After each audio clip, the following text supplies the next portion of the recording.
My name is Danilo Aquisto and I'm a digital entrepreneur. I've been on television for 9 years in South Africa, and I'm here tonight because I believe there's a part of me that needs to become more feminine. There is something about my personal energy that needs to change, the kind of my sense of my being in the world and where I need to be in the world.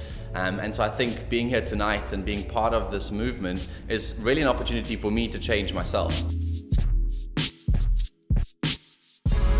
South Africa is an interesting space to be in because we have a country that's been raised by women. A lot of the men are absent, a lot of the men are abusive, a lot of the men didn't have fathers when they were growing up as well. And so our country has been raised by women. I think it's important that these women learn to realize that their voice matters and that they can stand up and say what they need to say.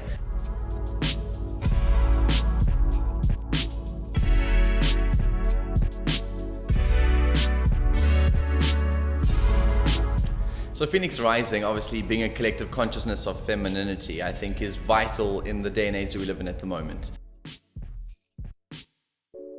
What I'd really like to see the collective do to bring collective consciousness and change in South Africa, I think, is to be a support structure for women. Often when you start to stand out from a crowd, everyone notices you and turns their attention towards you.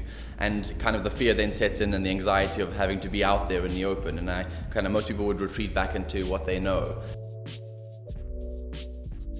I think if we can build this consciousness here in a scenario where people know who to turn to, where to go, where the sort of safe places are to have these discussions and to kind of build a community, I think that will give women a strength to kind of stand out and not be afraid to be on their own. I think in the social media age we live in at the moment, we think the only way to support is to comment, like, share. But I think in so many ways, the only thing that you can do to change and to let this movement impact you is to just ask yourself, but what about you? Where are the things that you need to change?